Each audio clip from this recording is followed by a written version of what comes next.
Hello, everyone, and welcome to the Adult Chair 2018. Finally. And thank God 2017 is now behind us. I have heard from so many people, and I'm going to even join that list of people. It was off and on kind of a rough year for so many people. So I'm glad to be in 2018, and this is our first kickoff show of the year. And I'm really excited because we have a very special guest today to help us start our 2018 off right.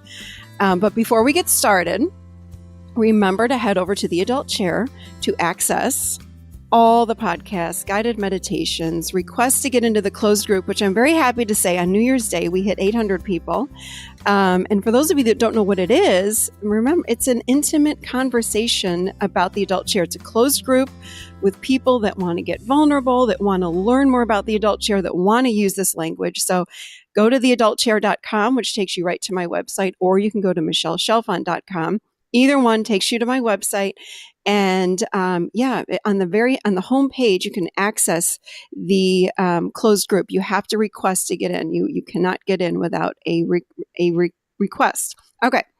The other thing that you find on the website would be information about upcoming classes. And I'm thinking most of you are ready to get out of the cold because it's freezing outside. Even in Nashville today, the wind chill was -4 this morning when I got up. I'm excited to announce that we will be in Florida, Delray Beach, February 10th and 11th, to do a level 1 adult chair class. So come get out of the cold. You can fly into Fort Lauderdale or West Palm and join us for the weekend. It's a lovely, beautiful conference center. I think it's like a mile or two from the beach. It's very, very close, and the grounds are lovely. And we're going to do the level 1 adult chair. So that's February 10th and 11th. And then also we have a level 2 coming up in January 27th to 28th, and that's in Nashville. And that's a level 2 masterclass for anyone that's taken the level 1. So, and I'm also getting a lot of people requesting that I come to their area, but I'm thinking, just based on what I've been hearing, that it's going to be somewhere out west, and I'm thinking maybe LA and maybe also Northeast, like New York. So if you're in any of those areas or either of those areas and you're interested in attending a level 1 class, hit me up on Facebook or shoot me an email to let me know so we can get an idea of how many people would like to attend something like that. All right, moving on. We have had, as I said, kind of a rough year. Was 2017. A lot of people said to me, what the heck is happening in 2017? It was very emotional for a lot of people. We were triggered a whole bunch. It was hard to find peace. Lots of relationships ended, whether it be partnerships or friendships or businesses fell apart. Like different things were happening for so many people that I know. People were thrilled to get out of 2017, and lots of death. You know, I heard about so many people dying in 2017. And for me, it felt like a cleaning up of old energy. I do feel like a lot of what's happening on our planet is that we are being forced to live more and more in this place of light, of love, of truth, of speaking your truth, of living in truth. And we cannot do that with a mask on. So that's what this adult chair is all about. It's about learning how to live from this truth perspective. And I think we're being pushed to do that, whether we want to do it or not. So this is why I am really, really excited today to have this special guest on. Today we have, you guys, Rachel Lang. And Rachel Lang is a professional certified astrologer and healer who works with individuals, small businesses, and corporations. She's an internationally recognized speaker and also hosts workshops and offers classes, retreats, and meditation groups all around the country and the world, everybody. She is amazing. And I thought, what a better person to have on for the start of the new year than someone that can help us with 2018. So hello, Rachel Lang. Hello, Michelle. Thank you so much for having me on your show. Yeah, I'm thrilled. And I'm thinking many people will be thrilled to hear from you. So thank you for being on today. Of course. Thank you. Yes.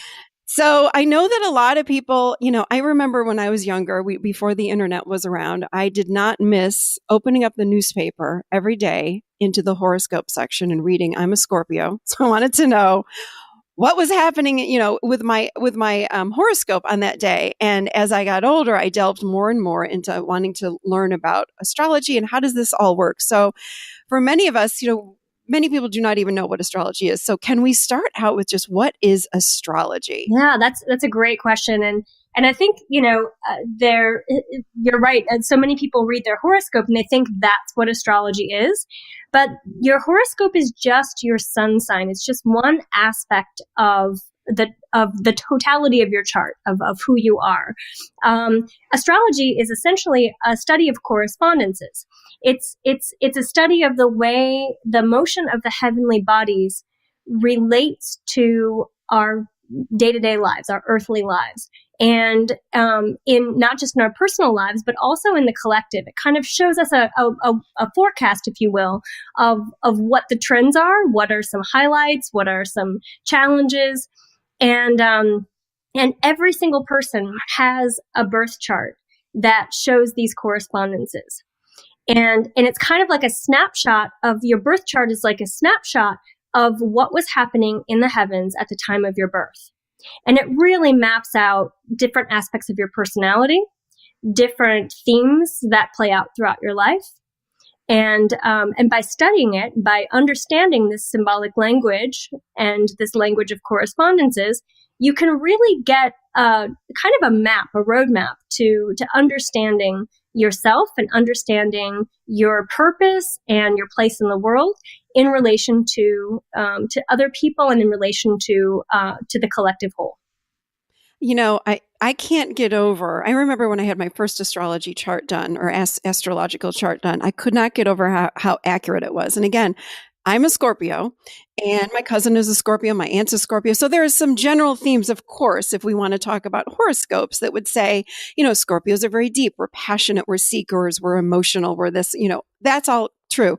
But when I had my chart done, it was amazing to me. And I think you're right. I mean, obviously you're right. You're an astrologer. But when we look at where we were born and where the planets were and everything was aligned in the moment of our birth, what comes from that birth chart blew my mind. I remember when I first had it done, I was like, how do they know very specifically, more specifically than a horoscope, of course, who I am, that I'm a teacher. I'm very passionate about, spirituality and healing and learning. It was very, very, very specific. It took my horoscope to a whole other level. And to me, and I remember then thinking way back when, I want to learn how to do astrology. And when I looked, what is that book that you guys use to figure out about the charts? The ephemeral. Well, there are so many different books, but that one chart, that one book, it looked like calculus to me. I opened it up and I'm like, oh my god! I'm like, it seemed to me like figuring out an astrology chart is almost like doing math or science. And it is, yes, it is.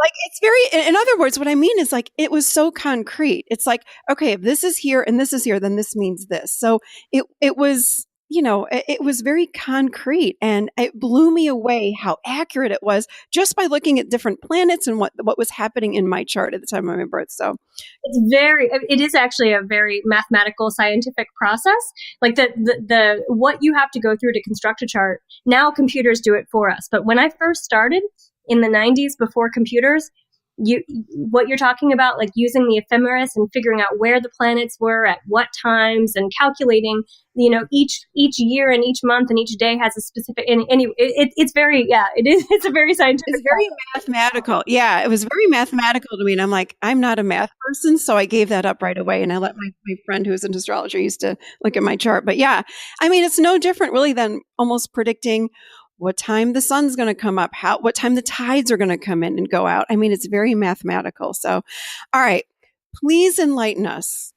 What the hell happened in 2017? Can you please tell us? Because honestly, I mean, it was not, I mean, so many, I can't tell you how many people said to me, I am so glad to be done with 2017. I want it to be over. So what happened in 2017? Great question. So I think we have to look at 2017 in relation to 2016, because both of those years were really challenging. And what you were saying in the intro about relationships, falling apart and coming together and lots of deaths, lots of losses.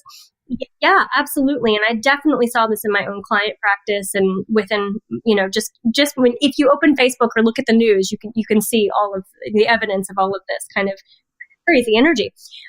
So the biggest themes that were playing out in 2016 and 2017 had a lot to do with Saturn, and I'll give the descriptions, but I won't get too technical because I don't want to lose people. I'll try to make yes, good idea, because you'll even lose me because I don't know all the terms.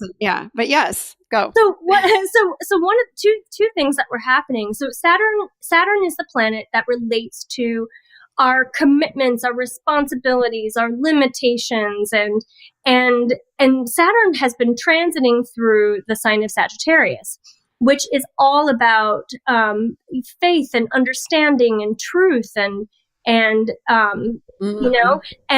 so what happened in 2016 and 2017 is Saturn made a series of squares with the planets Neptune and the planets Chiron. And these were big themes that played out throughout those 2 years. Now, Neptune and Chiron, they are planets that relate to things that need healing. So our inner child, if you will. Definitely, like that's Chiron right there.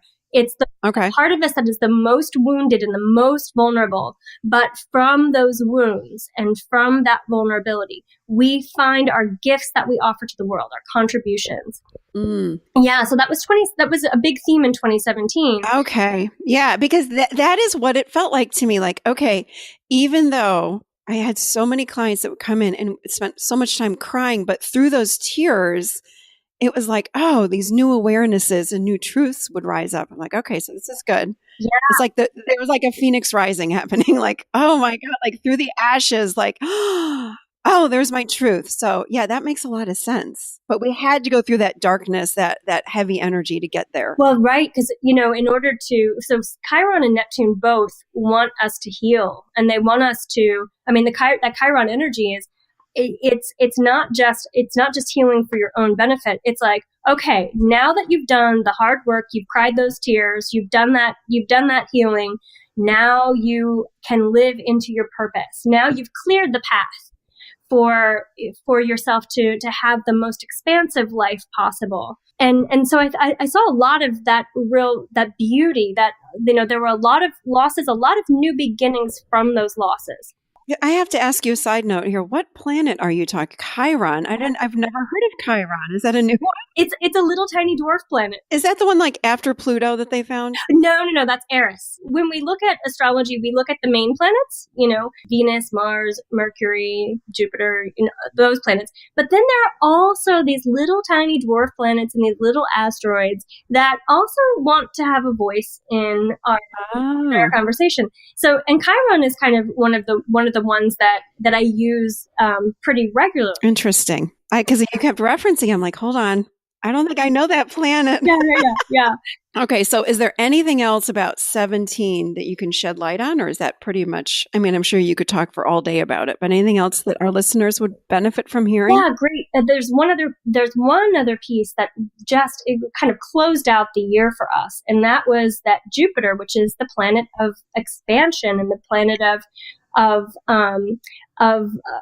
opportunity and faith and belief, that planet moved into your sign, actually, the sign of Scorpio. I remember that newsletter that you sent out. I was very happy about that. Yeah. And one thing that Jupiter likes to, so Scorpio relates to our most hidden psychological, like our deep, like secrets and things like that. And Jupiter moving into Scorpio says, okay, any corruption, any deception, anything that is buried underneath the surface that needs to come out, we're going to not only put a light on it, we're going to blow it up so it becomes really big. And we saw that with the Me Too movement. We saw that with all of these all of these sexual harassment things coming into light. So it's a nice bridge. So that Jupiter and Scorpio, and also the ending of Saturn in Sagittarius, so much truth has been revealed. So much has come into the light. And so that setting us up for the energies of 2018, which is like, okay, what do we do with this truth now that we have discovered it, now that we know about it? It's like, okay, time to get real, time to get focused and start making some changes based on the information that we've been made privy to over the last couple of months.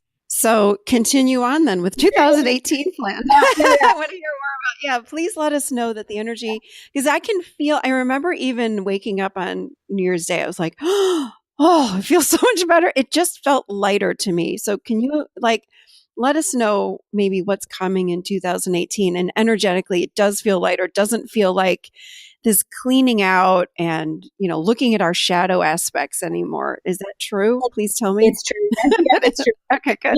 Yes. Yeah. Okay, good. We've done a lot of shadow exploration. Yeah, we have. I think I'm done with that for a little while, please. I know, right? But so 2018 now, and I will say that for each person, depending on your own astrological chart, things can be easier, things can be more challenging. So every single person is going to be different. But what we're talking about is just in general terms, like, okay, I would say that we're not going to have a lot of the same issues that we've had in 2017 in 2018. A couple of really big themes for this year. Number one, love and relationships, I think are big themes. And like you said, over the last year, there were a lot of relationship shakeups and some really amazing new beginnings too. And this year is more about commitment. It's more of like whatever is valuable to you in your life, whatever is feeding your spirit, feeding your soul, you're going to make a deeper commitment to that. And so if you're in a healthy relationship and it's really like, oh yes, this is the one, you'll probably see a lot of weddings, or this is probably a good time, a good year to get married. Stability, it also in our personal lives and in our relationships. Anything with money? Yes. So that's a great question. So one of the big things that's happening this year, one of the big astrological shifts that's happening, is that the planet Uranus, which is the planet that relates to our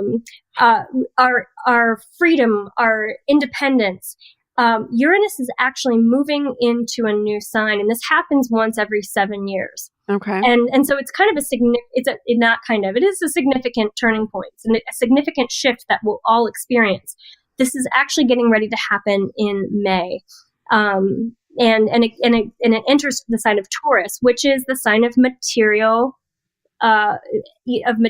things. So money, stuff. And then I think we're going to see a lot of shifts and a lot of changes starting to happen with our economic system. Ooh, like what? Can you tell? Sure. Well, if Uranus is the planet that relates to independence and relates to freedom, Uranus is also the planet that rules the internet and electronics. And so I think we might start seeing more cryptocurrencies or more of a shift away from people are bringing things back into their own, like they're wanting to have control. Like it's like, okay, we've had several years since 2012 actually of realizing the instability of corporate structures and government. And it's like all of that has allowed us to return to this idea of having ownership and having agency over our own lives and over our own affairs.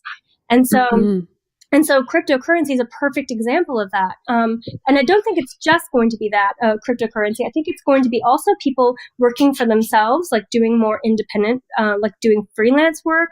More and more people starting to kind of move in that direction. Mm-hmm. And I think that there's a natural shift that's happening with our overall financial picture that's probably going to be playing out from now. And 2020 is actually a pretty big year for some of that shift as well. But we're going to start seeing the beginnings of this, of some real cool, exciting changes happening with our money. So when you say financial, I'm thinking, because, I love the stock market, and I read an article maybe every couple of weeks saying that the recession's coming, the boom's going to end. I mean, are you able to see any of that? And in the future, or 18, or anytime coming up? Yeah, so that's a great question. I want to say there's a whole branch of astrology called financial astrology, and I'm not a financial astrologer, but what I can say, just knowing what I know about some of these influences, that with Saturn in Capricorn, if there is any inflation, or if there is any sort of if the markets are reflecting things that are not substantiated or not true, we're gonna get a real dose of reality about that. So it's kind of like what people went through in 2017. Like if it's, yeah. So in other words, anything, and I'm seeing, when we did see that, kind of like you were just saying, in 17, like truth came to light, Mm-hmm. That whole Me Too movement, like all of this was brought to light. So you're saying that's going to happen even in the markets. Yes. Yeah. I think it's going to be more right. And I think so. The truth being brought to light in 2017 had more to do with our personal lives. Yes. So like, and even like the diagnoses of cancer or other illnesses that seemed hidden or buried. It's like, wow, these are all things that are surfacing, coming to light. Mm-hmm. And I think this year it's going to be more structural. So government, like corruption in government, any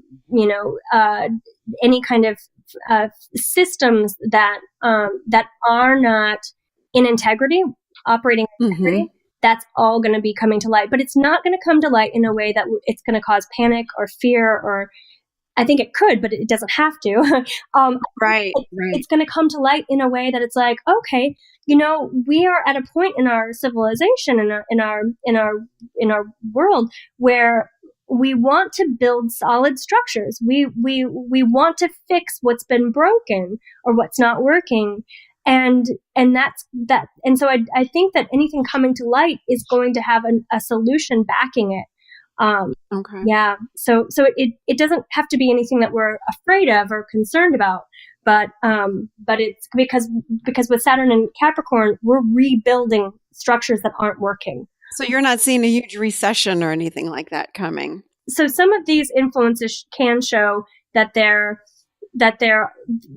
are going to, like financially, systems are going to change, and that could be a recession, but that could also be, it could go one of two ways. It could also exactly be like, wow, we have a whole new currency to work with, and people are investing in that, and people are taking more authority over their own lives, over their own finances, over their own investments. Like it could go could go one of two ways. I think that there could be. I think that there's definitely some economic change on the horizon. So we'll just have to see. And you're right. Because of free will, we could go one or the other. We can go this way or this way, I guess, right? Yeah. I wanted to ask you a question that, I use this term all the time when a planet goes in retrograde. Mm-hmm. So I know never to sign a contract when we hear that Mercury is in retrograde. So can you just talk a little bit about that and how it affects all of us? Sure. Because I've said this to some people and they look at me like I have 5 heads. I'm like, well, Mercury is in retrograde. You don't want to sign a contract now, or this is why my phone keeps jamming up, or don't, talk just a little bit about that, because that's a term that so many people use, and I don't think people know exactly what the repercussions are of that. So yeah, that's a great question. So when a planet is in retrograde, it appears to be moving backwards in the heavens. And it's an optical illusion, kind of like when you're driving next to a car and you're going relatively the same speed and the car looks like it's moving backwards. Have you ever? Right. Yeah. Oh, totally. Yeah. Yes. Yeah. So a retrograde planet is a similar, it's a similar concept. And whenever a planet goes retrograde, what happens is that the functions of that planet and what that planet represents is all magnified and intensified. So communication is Mercury's thing. And if you're not communicating correctly, if you're holding anything back, if you're not speaking your truth, sometimes Mercury can present some challenges, because it's like, wait, no, you're supposed to be communicating really authentically and really big right now. And so here's your phone jamming up, Yes. There's a greater purpose in it, because any retrograde period puts us back into it helps us to be more introspective and to really get a sense of like, am I doing things right? Do I need to make any changes in my life? Okay. So this year is interesting because we have both relationship planets going retrograde, Venus and Mars. Uh-oh. What does that mean? Yeah. So this means both Venus and Mars are going to be appearing to move backwards. Mars is going to be from June 26th until August 27th. And then Venus follows right on the heels of that from October 5th to November 16th. So how will that affect us? Mars is the planet of passion and energy and vitality. And it's also the planet that relates to, our physical energy, our physical vigor. And with Mars in retrograde, a lot of times what people experience during this period is that you want to be moving forward, you want to be accomplishing goals and moving forward in a relationship, but all of a sudden it's like you get stuck, you get kind of pushed back, held back in some way. And this can be challenging for relationships, especially, if there's conflict in a relationship, if someone from your past comes back in, this can be really challenging. It can be really sticky. And it's especially going to be challenging for fixed signs, which are Aquarius, Leo, Scorpio, and Taurus. Is it true that like different signs go together? Like I was always told that Scorpios go best with another Scorpio or Cancer or Pisces. Like, is there truth to being in a relationship with somebody that's the similar sign, like a water sign or fire signs or whatever? There is some truth to it, because what your elements like water signs, earth signs, air signs, they all have a similar focus. So water signs being emotions.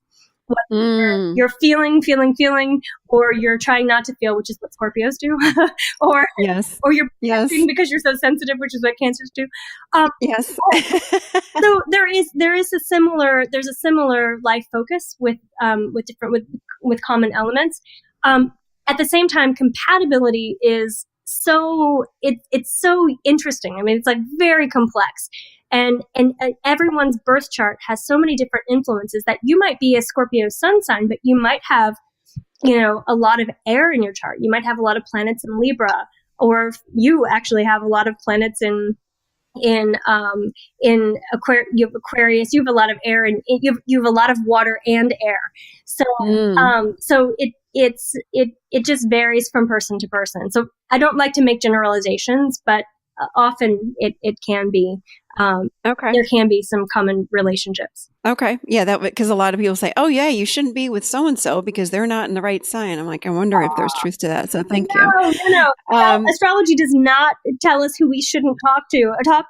Astrology is not limiting. And I think you're right when you say, well, yeah, my even though I'm a Scorpio, I've got a lot of Aquarius in my chart. I in your bio, you talk about working with businesses. So how would we apply astrology to business? That's such a great question, and this is one of I love working with businesses. So every single business has its own chart, like the day that it was incorporated, the day of your first sale. Those are all specific like birth date experiences. And I work with a lot of I have worked with a lot of businesses. You can figure out human resources decisions, days to start a marketing campaign, days, times specific. You can forecast trends. Like, this is a great time to be, promoting your business. This is a great time to be working with a PR firm. This is a great time to be expanding into new markets. So there are so many different ways that astrology can be helpful for a business. Okay. Yeah, I know even with surgeries, I remember calling you or emailing you one time going, "Hey, I have to have this surgery. Is this a good time or is this a good time?" And you came back and said, "Have it in between this date or this range or this range." So I get it. So there is really what I would call like a divine time or the best time to do a business choice, a surgery, buying a house, not buying there's so much that astrology, I guess, can help us with. Yeah. Anything you can share about our adult chair community? Can you look at my chart and tell us anything? Yes. Well, our adult chair tribe here. yeah. So, well, your chart, one of the most, so Jupiter in Scorpio has just entered your ninth house and is aspecting your sun right now. And so this is a really good time to be writing. Are you writing? Are you working on a book right now? I wrote the ebook, which is a free ebook, but yeah, there is that other big book that is probably halfway done. Yeah. So I'm writing that. I'm writing an online class. I'm writing new classes for in person. So there's a lot of writing. I'm trying to focus a little bit on each, but I got to pick, like I talked about in my New Year's video, like one thing and get it done and then go to the next one. So yes, there is a lot of writing to answer your question. That's going to be a big theme for you all the way until next year. And it's going to pay off, not just in terms of like your audience reach, but I think in terms of the amount of help that you'll be offering to other people. I think the work that you're doing is going to make a really big impact. Oh, that's so great. Cause I love our adult chair tribe. I love everybody. I mean, it's such a great group of people. So that's great to hear. So, okay. Anything else you want to share, Rachel? The one other thing I would say is that, for your community, what you offer with your classes and with your meditations and your wisdom, those are all such important tools and such valuable resources as we're going through, sort of this. We're coming off of 2 years of pretty big transition, pretty big shifts. And this year it's all about restabilizing and rebuilding like life in a new way. And so I love your meditations. Oh, thank you. Love them. And I think that they are so helpful for anyone who's wanting to kind of rebuild life at this time. Thank you. I really appreciate you. That means a lot coming from you. So thank you. Mm-hmm. Okay. So Rachel, how can people find you? Do you do phone sessions? Do you do Skype? Let people know whether they have a business or maybe they're in a relationship or anything at all, or they just want to maybe join that awesome. I love your monthly newsletter. Maybe you can tell them how to find you, how to reach you, and how to schedule with you and what you have coming up. My website is Rachel, Rachel, the letter C, Lang, Lang.com, RachelClang.com. And then I'm on Facebook and I'm on Twitter and Instagram too. And I do have a couple of classes that I'm offering in the spring. And one is Astrology 101, and that's going to be in February. Oh, I'm sorry, no, March. That's March. And then I'm also doing an Astrology for Business class, or Astrology for Success, but it's for people who want to use astrology in their work. And that is actually going to be at the end of March, beginning of May. Now, are these in person or are these online? These are online. Okay. Yeah. And then I don't know if you just said this, but so if someone just doesn't have any business question, but just wants a personal chart, they can also just reach out to you online and schedule. Absolutely. You can schedule right there on my website. Well, gosh, thank you so much, Rachel. This was awesome. Yeah, thanks. All right, everybody. So this was the kickoff to 2018 for the adult chair. And let me tell you, I had asked everybody in the adult chair closed group if they could give me ideas for the podcast this year. And I was inundated with fabulous, fabulous topics and questions. And I have written all of them down and taken them into our planning meeting for 2018. And it's going to be a really good year, let me say. But this was the first very lighthearted, fun podcast that we did for the year, because some of the other ones we're going to be doing are kind of heavy. A lot of, again, cleaning out codependency, narcissism, learning how to love yourself on deeper levels, some of it was a little heavy, and we're going to do them all. So thank you to everybody that wrote in on that, and they're coming.